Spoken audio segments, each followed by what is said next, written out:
Thank you, White Lotus Hotel. Hello guys, nandito na kami sa Tansumat Terminal 2. Nandito na kami, nakalagpas na kami sa immigration. Actually, merong Pinoy dito na na-fine ng 5 million dong. So, nandito na kami guys sa famous Pink Church. Tingnan nyo guys, 7-Eleven dito sa Vietnam. May mga merch sila dito. Ito na yung order natin guys.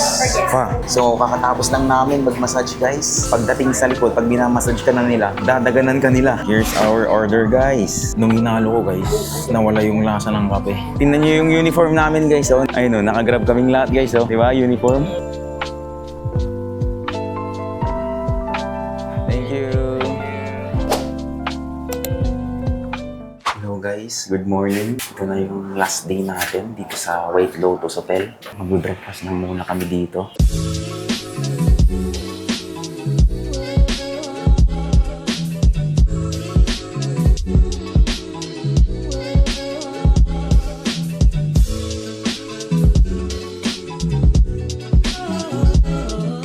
A few moments later.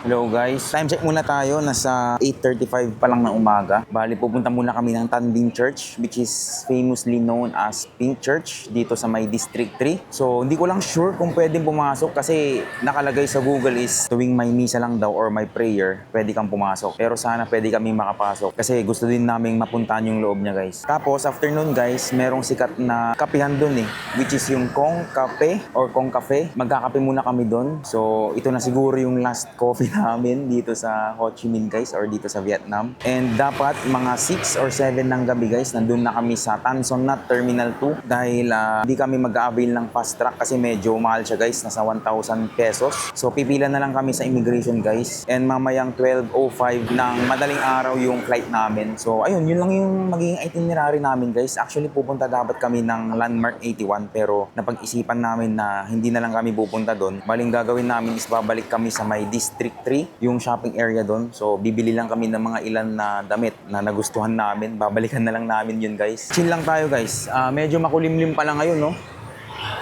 Yan. Sana hindi umulan, guys. Yan. Sila family pala. Nandyan na sila. Naghihintay lang kami ng grab namin. Papuntang Tan Dinh Church. A few moments later. So, nandito na kami guys sa famous Pink Church. Ayan, Tan Dinh Church. So, bali ang pamasahe pala namin is nasa 32,000 dong. Bali, nag-credit card na lang kami guys kasi wala na kaming dong. Pero mag-withdraw pa ako kasi magpapamassage kami mamaya. Cash lang daw yung pagmamassage namin mamaya. So, ang ganda pala niya guys. Ayan talagang kulay pink na pink. So yan, meron ding mga tao dito nagpapapicture. Try natin kung pwedeng pumasok sa loob. Pero dito guys, parang sarado siya So sarado nga siya guys. For sure, walang misa ngayon. Hindi ko lang sure kung anong oras yung misa nila.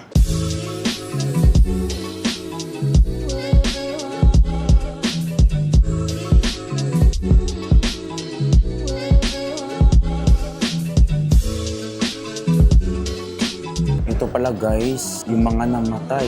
Siguro nag-serve sila dito. Ang dami nila. Punong-puno yan guys hanggang sa dulo. Siguro ganun din sa kabila. Yung iba wala palang laman.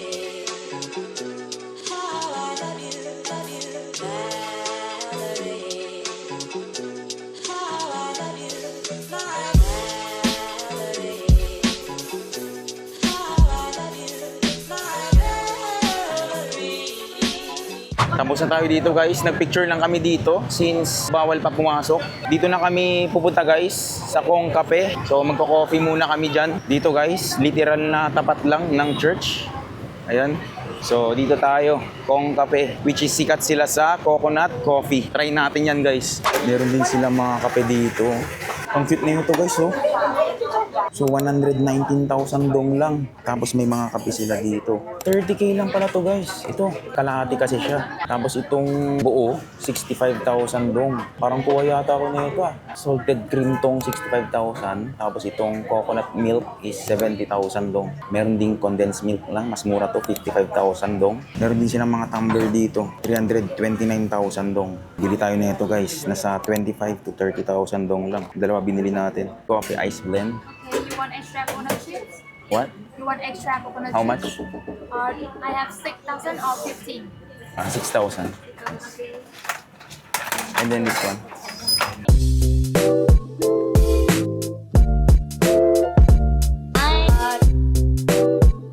So ito Ito yung binili natin. Ito yung instant coconut coffee. Kong's Signature. Yan. So, ang presyo nito ay 33,000 dong. Bali, 5 sticks lang pala siya, guys. Pero okay na. Tapos, meron siyang caffeine kung ilang level siya. Ayan, nandyan sa likod. Tapos, itong isa naman is salted cream coffee, which is nasa 30,000 dong. So, 5 sticks din. Bali, dalawa yung binili natin. Tapos, ang in-order pala natin is yung coconut coffee na tol. 69,000 dong. Tapos, nag-add lang tayo ng coconut chips na 5 grams, which is 6,000 dong. Kunin na natin, guys. Nag-ring na. Thank you. Thank you. Yan na. Here's our order, guys. Tikman muna natin, guys.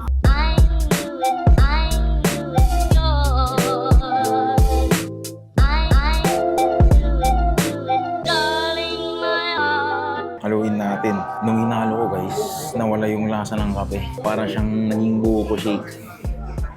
Since ito na yung last day natin, guys, tanongin naman natin kung ano yung favorite food nila nitong Vietnam trip natin. Siyempre sa Ho Chi Minh or Da Nang experience natin, ano yung mga favorite na pagkain natin, na nakain natin. Tanongin natin si ate natin. Ako yung favorite ko sa Da Nang, yung pho, tsaka yung... Sa Tiago. Oo, yun. Masarap silang dalawa so far. Yun ang dalawa kong favorite sa Da Nang. Si Axel naman. Busy naglalaro.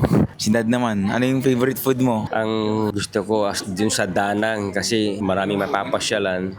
Favorite food, syempre yung noodles na may talagang karne na pinong-pino na fang. Ang pangalan nun, talagang as in talaga nalasap mo yung lasa ng karne nila kasi talagang as in wala kang malalasahan na mga mantika, mga taba, as in talaga na maganda ang quality ng pagkaluto nila. Kaya the best talaga dito. Kaya kung gusto nyo, pasya kayo dito sa Vietnam, sa Ho Chi Minh, sa Da Nang, maganda. Thank you guys. Have a nice day. Ay na nga ba? Next naman. Love them all. Especially shopping. I love it. Babalik ako rito for shopping. Thank you. Ako yung favorite ko the same, yung pho sa Da Nang. Tapos yung kagabi. Masarap din yung kagabi. Yeah, Bep Me In yung 3 Michelin star. So, ayun lang for me. Sa akin naman doon sa Da Nang. Axel, ikaw siya favorite food? Look at the camera. Pizza and spaghetti. Mas masarap tong salted caramel coffee nila, guys. Kesa dito sa coconut. Kasi itong coconut, pag nahalo mo na siya, hindi na siya lasang kape, guys. Parang na siyang shake, ganun. Dahil feel ko marami siyang ice. Pero ito kasi, ito lasang-lasang talaga na coffee talaga siya. So if ever na bibili kayo, guys, I suggest na itong salted caramel. Pero okay lang, at least na-try na natin tong coconut coffee, di ba? Meron din silang snacks dito. Ito para siyang sunflower seed or pumpkin seed. Tapos ito, hindi ko lang alam kung ano na to. Tapos ito, meron silang dried mango. Ito pala, noodle with egg, guys. Meron silang croissant, tapos spicy corn. Tapos meron din silang rice dumplings with 5 quail eggs. Croissant na rin.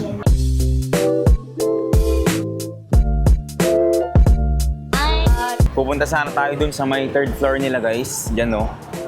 Kaso, ang daming tao. Kasi syempre nandyan yung magandang view, guys, ng Pink Church. So, dyan sila nagpapapicture, oh. Ganda, background niya yung Pink Church, guys. So ngayon, since nandito tayo sa Pink Church, malapit na kasi dito yung Pha Pasture, guys. So kakain na lang ulit kami dito. Talagang susulitin na namin yung Pha. Kasi from Kong Cafe, nasa 4 minutes na lang yung paglalakad natin, guys. So mag-withdraw muna ako, guys, kasi kulang na ako sa cash since magpapamassage pa kami mamaya. Nasa 6 minutes walk, meron akong nakitang VP Bank dito para walang fee. Tapos after nun, kakain na tayo sa Pha Pasture. Sobrang mamimiss namin dito sa Vietnam, guys, lalo na dito sa Ho Chi Minh at saka dun sa Da Nang. Actually, ganda talaga sa Da Nang eh. Kulang talaga yung 2 days namin dun. Yung mga pagkain nila, guys, promise talagang ang sasarap. Tsaka yung tatay ko kasi, guys, acidic siya. So karamihan ng mga pagkain is choosy siya, kumbaga. Walang spicy, ganyan. Dito, guys, karamihan hindi spicy yung mga pagkain dito. Kasi nung nag-Thailand kami, sobrang hirap niyang makapili karamihan puro spicy yung mga pagkain dun. Dito pala tayo, guys. Mali tayo. Pero so far, guys, ang pinaka-paborito kong pagkain nila dito yung yung broken rice. Kumain kami dun nung first day namin sa Com Tam De Tam. Tsaka kagabi, kumain kami sa Bep Me In, which is Michelin star yun.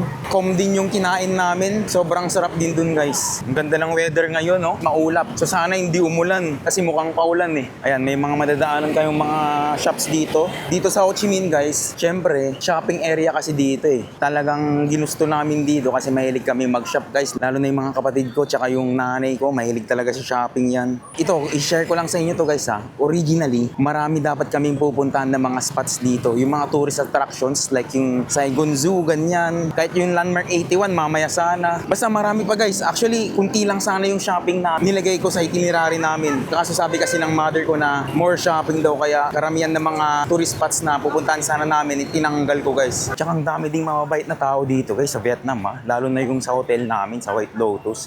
Ang bait ng staff doon. Kasi talagang siya pa talaga mismo gumawa ng coffee para sa amin kaninang breakfast guys. Tsaka yung mga nakakasalamuha din namin, sobrang babait din. Tapos nung nag-shopping kami sa like yung the new playground, ganyan. Basta lahat ng mga pinag-shoppingan namin, kahit hindi kami bibili, nagti-thank you sila sa amin. Diba? Sobrang babait nila dito guys. Pero meron din naman yung mangilan-ngilan na, alam mo yun, yung tatarayan ka, magsasalita sila ng Vietnamese. Di mo alam, minumura ka na pala. Pero marami pa rin talaga yung mababait dito, masasabi ko guys. Ayan, dito na pala yung VP Bank guys. Mag-withdraw lang tayo kahit 500,000 dong lang. Ito guys, dito tayo ATM. Ang gamit ko pala is Maribank.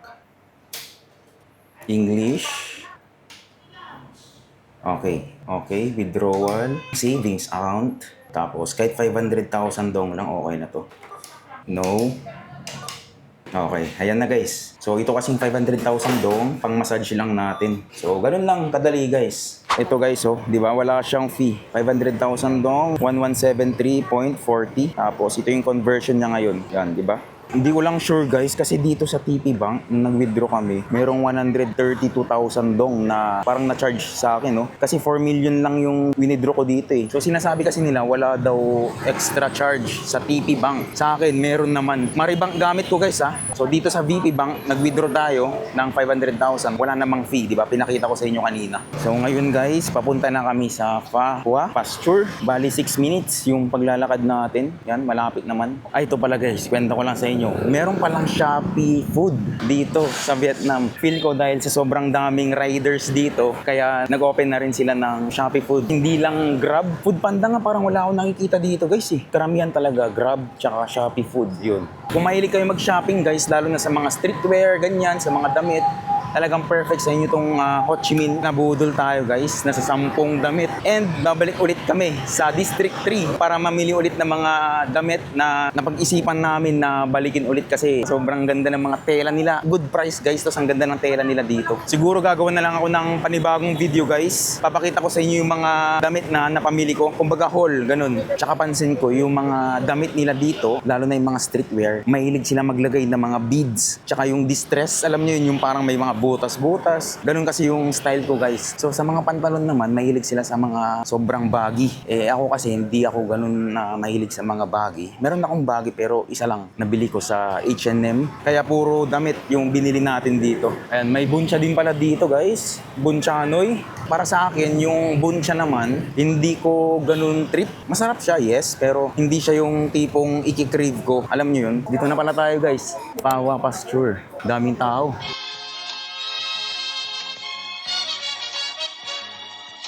Yan guys, mukhang masarap. Actually, ito talaga yung first time nakakain kami ng pho. Na yun talaga yung specialty ng isang restaurant. Dun kasi sa Tiago guys, hindi naman nila specialty. Parang kumbaga lahat ng Vietnamese food nandun. Ito yung menu nila. So, puro pho yung benta dito. Tapos meron din namang mangilan-ngilan na spring rolls. Tapos merong fried dough sticks. Ayan, meat pie. Pero ito talaga yung specialty nila dito guys, itong pho.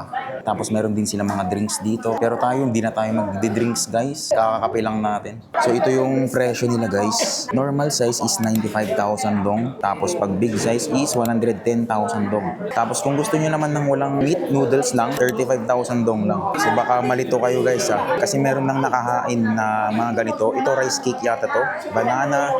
Tapos meron ding rice cake dito. Ayan eh, kulay green doon. So hindi to free guys ha. May bayad to. Baka malito kayo. Ito lang yung free sa tingin ko kasi wala namang nakalagay dun sa menu. Ayan. Ito na yung order natin guys. Pho na flank. Amoy pa lang, ang bango na. So tikman natin. Meron pala tayo ditong bean sprout. Ayan. So tikman muna natin yung sabaw guys. Ang linis ng lasa niya. Malalasahan mo na sobrang tagal niyang pinakuluan kasi lasang beef talaga yung sabaw niya guys. Lambot. Noodles naman guys. Mainit-init pa.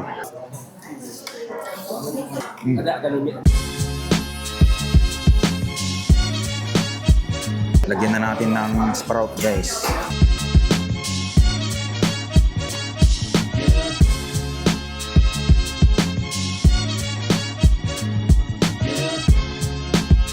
Tapos na kami guys, sobrang busog. Ayan. Busog na busog. Ang lawak pala sa taas guys. Dalawang room yun eh. Tapos meron din dito sa baba. Ayan. Mas maganda sa taas guys kasi aircon dun. Dito sa baba, fan lang. If ever dun kayo sa taas guys. Ayan guys, so kung nakikita nyo, Michelin din siya. Ayan. May mga siopaw din sila guys, dim sum. So bali, uuwi muna kami guys sa hotel namin kasi mag-early check out na lang kami. Bali, ibababa na lang namin yung mga bagahe namin sa lobby. Tapos after noon, pupunta na kami sa District 3 para mag-shopping guys. And siguro babalik kami sa hotel namin ng mga 2:30 to 3 p.m. Kasi yung massage namin is nasa 3:20 p.m. yung pina-reserve ko. Ay, may mangustin pala dito. Mahal yung ganito sa Pinas eh. So update ko na lang kayo mamaya guys. 1 hour later. Hello guys, so update lang. Time check muna pala tayo. Nasa 12:36 na ng hapon. So bali ngayon, pupunta na kami dun sa shopping mall na sinasabi ko sa District 3, which is The Box Icon Mall. Tapos titingin na rin kami ng mga ilan na brands na katabi nun. Pumunta na tayo dun guys, gaya na sabi ko kanina. Bibili lang kami ng mga ilan na damit dun. Tsaka gusto kasi ng family ko na pumunta ulit dun. So may bibilin ulit sila. Bali naka-check out na pala kami guys. Nandun na yung bagahe namin sa lobby. So mamaya uuwi kami siguro mga 3 o'clock. Babalik kami dito sa hotel kasi dito malapit yung pagmamasadyan namin, which is Saigon Spa and Heritage yata yun. Bali lalakarin lang natin yun guys, nasa around 3 to 4 minutes. Malapit lang dito. Ayan no, may spa din pala dito. Cospa, tabi lang ng hotel natin. Doon naman sa pupuntahan namin mamaya, maganda yung reviews niya guys, nasa 4.9.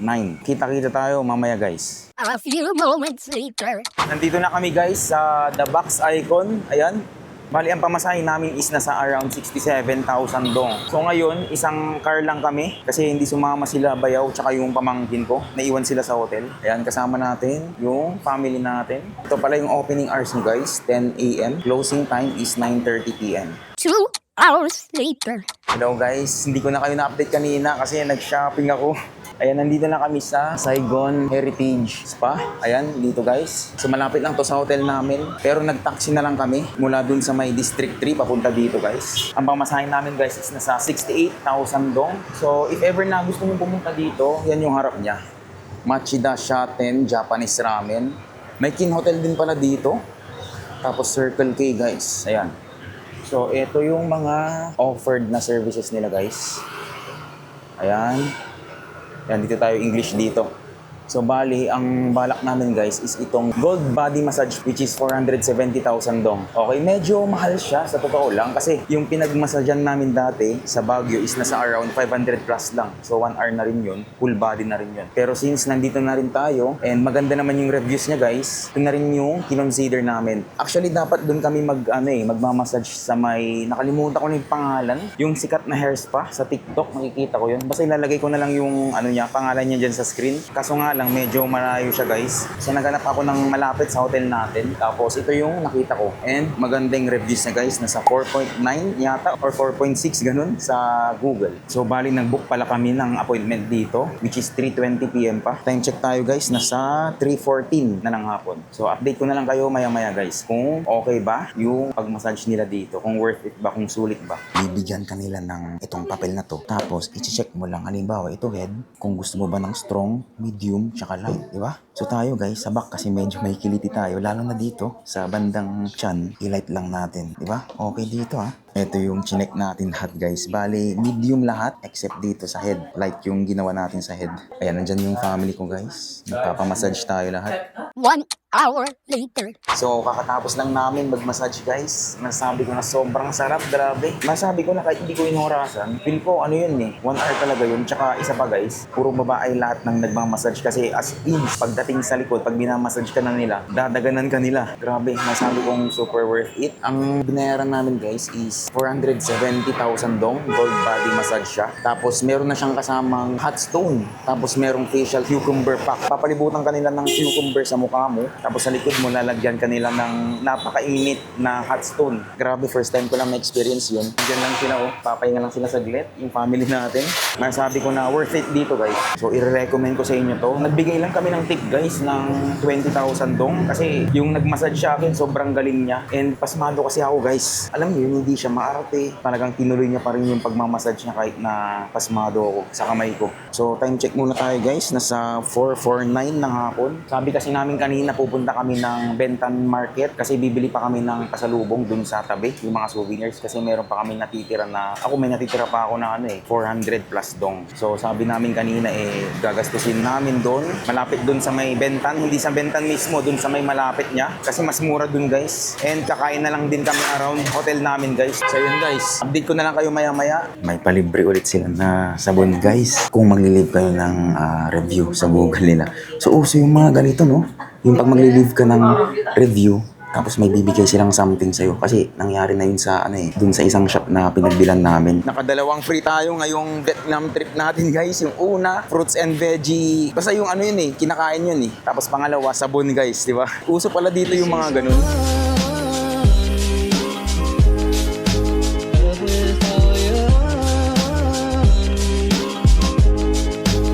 So kakain muna pala kami, guys. Since malapit lang naman yung Saigon, Japan Town, doon na lang kami kakain kasi nadaanan namin yun nung isang araw. Di ba nakita nyo naman, guys? Kung napanood nyo man yung video na yun, marami mga Japanese food doon. So doon na lang tayo kakain. After nyan, matutuloy daw na pupunta kami ng Bentan Market kasi yung family ko rin, guys, marami pa rin silang natitirang dong. So gagastusin na lang namin lahat doon. After ilang days ng sobrang pagod, guys, buti na lang nilagay ko talaga sa last day namin yung massage namin kasi originally nilagay ko siya sa sa gitna. So, buti na lang nagdalawang isip ako, guys. And alam niyo yun, kahit paano nawala yung sakit ng paa natin, sobrang sulit talaga dun. Dito yata kami kakain, guys. Tonkotsu Ramen Ichibanghen. Ito yung menu nila, guys. Yan, tonkotsu.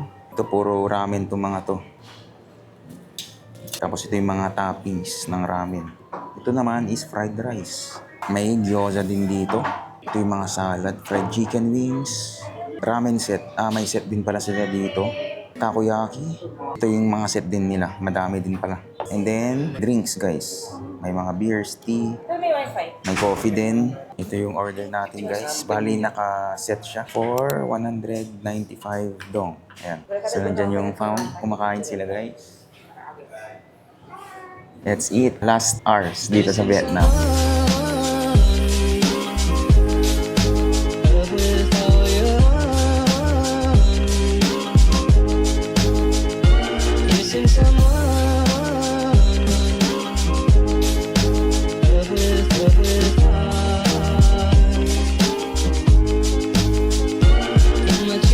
Kakatapos lang namin kumain, guys. So, masasabi ko na masarap. Lalo na yung fried rice na may shrimp. Yun yung pinaka-paborito ko doon. Yung ramen naman, guys, yung in-order ko is yung black garlic. Okay lang din, masarap din, pero sobrang siya, garlicky talaga. So, ngayon, guys, pupunta na kami sa Bentan Market. Time check muna pala tayo. Nasa 6:11 na ng gabi, guys. Ayan, paggabi na ngayon. Nandito na kami sa Bentan, guys. So, ang pamasahe namin is nasa 32,000 dong. Dito pala sa likod, guys. Dito na pala yung mga kainan.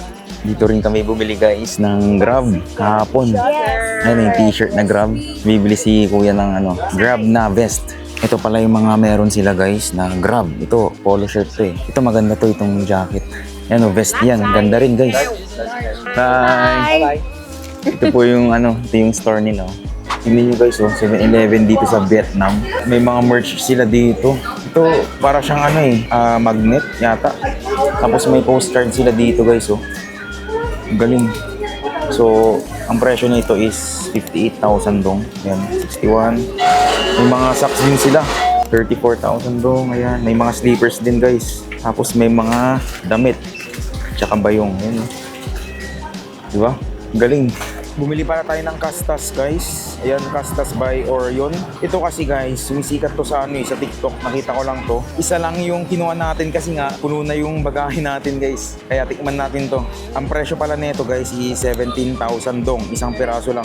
Tapos bumili na rin tayo ng keychain guys. At itong mga nail cutter. So pinaubos lang natin yung pera natin.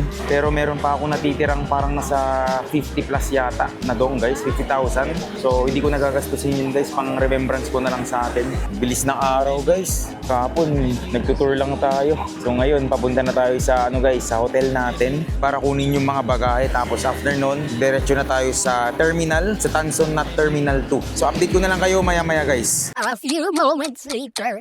Papunta na kami guys sa Terminal 2. So ito yung hotel namin. Thank you White Lotus Hotel. Tingnan nyo yung uniform namin guys. So nakagrab kaming lahat. Ayun o, nakagrab kaming lahat guys oh. Di ba? Uniform. Ganda. Ayun o, tapos may flag pa ng Vietnam. Halatang galing kami ng Vietnam. Thank you. Hello guys, nandito na kami sa Tanson Nat Terminal 2. So, nandito na kami, nakalagpas na kami sa sa immigration. Okay naman, smooth naman lahat. So, pumunta muna kami sa tax refund kasi magpapa-tax refund yung family ko guys. Ano yung mga nabili nila. So ito guys, kwento ko lang habang naglalakad tayo. Actually, merong Pinoy dito na fine ng 5 million dong or 11,000 pesos guys pag kinonvert mo. Ang dahilan is may vape na na-detect sa kanyang bag. So reminder lang guys bawal po ang vape or cigarette dito sa Vietnam. Okay? Kasi ang laki din nun, 11,000 pesos din yun guys. So nangihingi din sila ng cash sa amin, tapos iti-transfer na lang nila sa amin. Kaso guys, wala kasi kaming dalang pera dito. Pero luckily, nakahiram naman siya kasi nakita namin siya dito guys, currency exchange. So ayun, sana maging okay na sila. Kasi if ever guys, mareresked yung flight nila, dagdag gastos na naman yun. So pag pa-depart dito sa Saigon guys, wala na kayong kailangan na departure arrival card. Ang kailangan nyo lang is yung e-gov. Okay, yun na lang yung i-fill out nyo guys pag pupunta na kayo ng Manila. Hindi tulad sa Singapore na merong departure arrival card. So dito guys, wala na kayong i-fill out na iba. E-gov lang, okay? Pagdating nyo sa Manila, yun lang yung kailangan nyo talaga. Nagmamadali kami guys kasi may di-deliver pa kaming pagkain. Yan, bilisan natin. Dito pala guys, sa terminal, may mga bentang souvenirs din pala dito. Ayan, may mga kape. Ito, nakabili na tayo nito guys Itong Legend Coffee. Tikman natin yan kung masarap. Pati itong G7 na bili din natin yan. Ang di natin nabili, itong Maru. So if ever na papatax refund kayo guys, yan, dito. Sa basta tignan nyo na lang yung gate guys, number 9. Ayan, tapos dito. Medyo malayo siya Kasi yung counter namin is number 26 kami. So dito number 9. Sa dulo siya kumbaga. So dito pala kami bumili ng pagkain namin guys sa Burger King. So bale, ang binili ko is yung parang yung fish yata yun. Double patty na fish na burger. Tapos isang tubig. So ang bill ko guys is $13.10. Okay? Tapos pag kinonvert mo siya into pesos is nasa 805 pesos. Grabe no? Sobrang mahal guys. Pero wala tayong magagawa Wala lang kasi ibang pagkainan dito. Ayan na lang mga Highlands Coffee. Medyo naumay na rin kasi ako sa kape. Gusto ko kasi ng burger guys. Tsaka itong Burger King sana is magsasara na siya since 11 PM na siya. Pero buti na lang, nagtitake pa rin sila ng orders. No choice tayo guys, di ba? So dito pala sa Tanson Nat Airport, lahat ng mga, kahit saan man kayo pumunta ng mga shops, restaurants, naka-dollars na pala siya guys. Okay? Pero kung may dong naman kayo, nag-a-accept naman sila ng dong dito. Hello guys, good morning. So, nandito na pala kami sa bahay. Nakarating na kami dito. So, hindi ko na pala kayo na-update, nung pag-uwi namin sa Pinas. Kasi sobrang pagod talaga namin, guys. Mantakim nyo, yung flight namin is nasa 12:50 ng madaling araw. Tapos, nakarating na kami dito sa Pilipinas na mga around 5 AM na. Isa pa, guys, nakauwi kami dito sa bahay kasi taga La Union kami. So, nag-bus pa kami, guys, from Manila to Baguio. Wala kasi kaming masakyan na La Union nun. Sa Baguio na lang kami bumaba nun. Tapos after nun, from Baguio, diretso na kami sa La Union dito sa bahay namin. So, nakauwi na kami guys. Actually, mga 5 PM na. Halos buong araw yung travel namin papunta dito sa bahay. Sobrang nakakapagod. Pero thank God dahil nakauwi kami ng safe. So, mag-outro lang tayo dito. Maraming salamat sa mga nanood ng mga videos natin sa YouTube natin. And i-follow nyo pala yung TikTok account natin guys. Ilalagay ko na lang dyan sa screen. Okay? Kasi nagpo-post ako dyan ng mga travel tips, mga travel guide, guides about sa bansa na pinupuntahan namin. So gagawa pala ako ng separate video guys. Ito yung mga napamili natin. Ito yung mga haul natin, no? Clothing haul. Tapos ito yung mga grocery haul natin guys. Gagawan natin ng separate video yan. Actually, i-shoot ko na siya ngayon para at least makita ninyo kung ano yung mga napamili ko tsaka kung magkano ba yung presyo nila guys. So ayun, abangan nyo na lang yun. So again, maraming salamat sa mga nanood nitong Vietnam series natin guys. Don't forget to like, share, and subscribe at hit nyo na rin yung notification bell para ma-update ka sa mga videos kong paparating. So again guys, abangan nyo na lang to. Ayan. So maraming salamat sa inyo guys at kita-kita tayo sa susunod kong video.